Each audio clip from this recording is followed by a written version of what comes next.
Welcome to Mr. Hamilton's Math Bites. This is the second part of families of parabolas.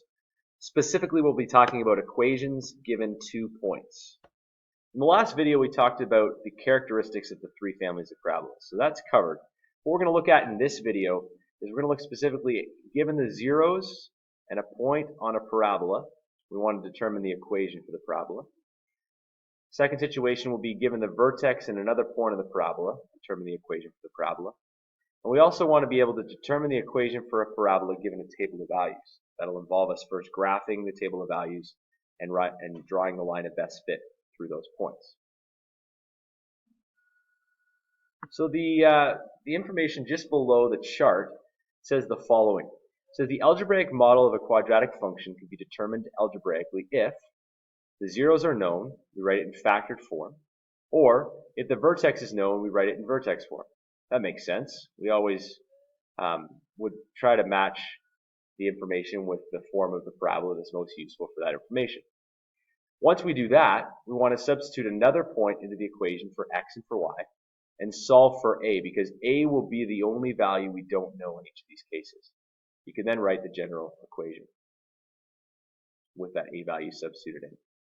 So let's look at the first example here. Determine the equation of a parabola with x-intercepts of -4 and 3 that passes through the point 2, 7. Well, right off the bat, we know that because it's giving us the x-intercepts, we want to use factored form. And factored form with those x-intercepts is going to look like this. X minus -4, x minus 3. Because the general form is x minus r, x minus s. Now what we're going to do is we're going to substitute that other point in. We're going to substitute x and y are equal to 2, 7. So that means 7 is equal to a times 2, and the minus -4, we could write that as 2 plus 4, and then 2 minus 3. And continuing with that, we get 7 is equal to a times 6, 2 minus 3 is -1, and we get that -6a is equal to 7. Now we just divide by -6, and we get that a is equal to -7 over 6. This negative is in the denominator. We could move that to the numerator or out front of the fraction. Something we can do in any case of a fraction. But that's not what it's asking us in its entirety to do. It's saying determine the equation for that parabola. So we need to go back to this original form that we had and substitute in the a value. F of x equals -7 over 6, x plus 4, x minus 3. And there you go. That's the equation of the parabola with x-intercepts of -4 and 3 that passes through the point 2, 7. Now be careful, because sometimes it might ask you, as we'll see in our last example, to do that in a specific form, not necessarily the factored form. So let's have a look at our second example, when we're given the vertex and another point. If we're given the vertex, we should be using vertex form. So let's go ahead and write this in vertex form. F of x is equal to a times x minus h, the h value is -2, all squared, plus k, the k value is 5. So from here, we need to go ahead and substitute in the other point that we know.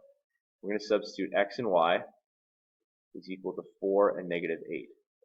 For some of you, if you really tracked with me on that last example, this is looking very straightforward, I hope. Substitute in f of x is -8, that's the y value. A 4 minus -2 is 4 plus 2, all squared, plus 5. So -8 is equal to a times 6 squared plus 5. If I subtract 5 from both sides, I get -13 is equal to 36 times a. Now, dividing by 36, I get that a is equal to -13 over 36. And again, that's not the end of the question, because it's asking us for the equation for the parabola. So we come to this initial equation that we had, and we substitute in the a value that we found. -13 over 36, x plus 2 all squared plus 5. And that is the answer for this question. Again, we need to make sure it's in the proper form as asked. Didn't specify a form, so vertex form is perfectly fine. Let's scroll down and look at our last example here and see if you can do this on your own before I even start it. And then you can check your answer with me in a little bit. Or you can even mute this and do it as on your own as I'm doing it and see if you end up with the same result. This is finding an equation from a table of values. The following table of values shows the time versus height of a projectile flying through the air. Draw a scatter plot and determine an equation for the model. And I might add in standard form. In standard form.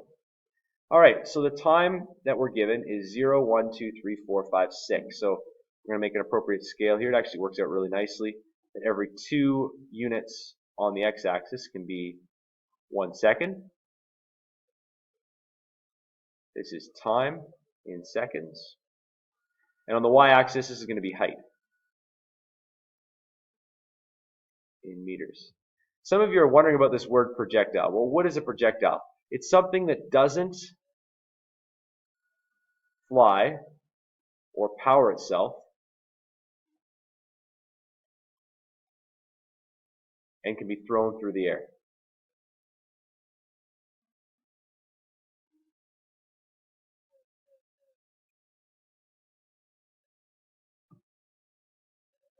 Alright? It could be a shoe, it could be a ball, it could be, I don't know, your best friend. Hopefully not too high though, as to injure them. Alright, back to the height here. The height is going up to 56. So I'm going to go up by increments of 5 every unit. So every 2 will be 10.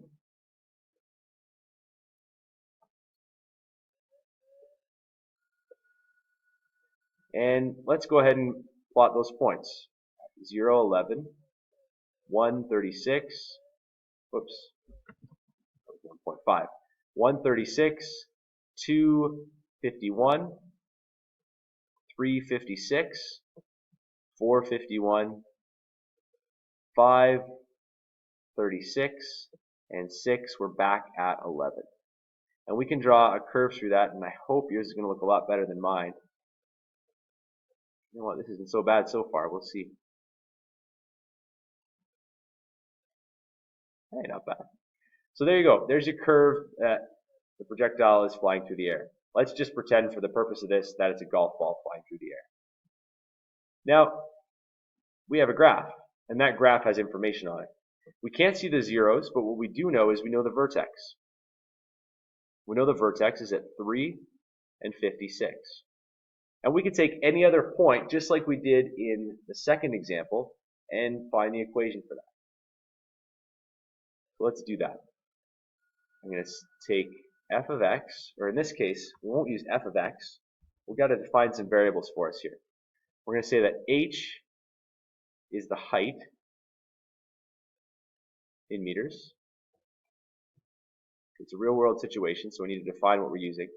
And t is the time in seconds. So that means that instead of using f of x, we probably should better use h of t. Again, I don't know what the a value is. I'm going to say t minus, this is the x value of the vertex, which is 3, all squared, plus the y value of the vertex, which is 56. So that's it in vertex form. Now I have a ton of choices to choose from. I can literally choose any of the other 6 points on that parabola. Now, in general, I would want to choose a point that's going to be the simplest. And anyone with a 0 in it is going to be the simplest. So what I'm going to choose is the point 0, 11. So that means I'm going to substitute where time and height are equal to 0 and 11. And I'm going to get 11 is equal to a times 0 minus 3 all squared plus 56, which gives me a times negative 3 squared. And I can bring that 56 over while I'm squaring that negative 3. and we get negative 45 is equal to 9 times a. Divide by the 9, and a is equal to negative 5. Just for your information, when you're solving a question involving a projectile, we should always get a number that's close to this, because that should be what the a value is for a projectile flying through the air. So if you end up with a number that's different than that, vastly different, you might get 4.9. In fact, 4.9 would be the precise number. But if you get something drastically different than that, you've probably done something wrong. So with the a value, we can come back to the vertex form that we had above, and we can substitute that a value in.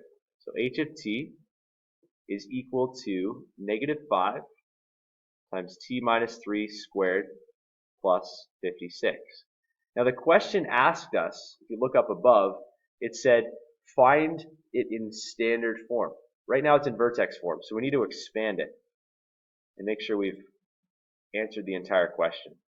So h of t is negative 5. This is a perfect square. So it's the first term squared minus 2 times the first term times the second term, which is 6t plus 9. And then we can use the distributive property with that negative 5 to expand the brackets. We get negative 5t squared plus 30t minus 45 plus 56.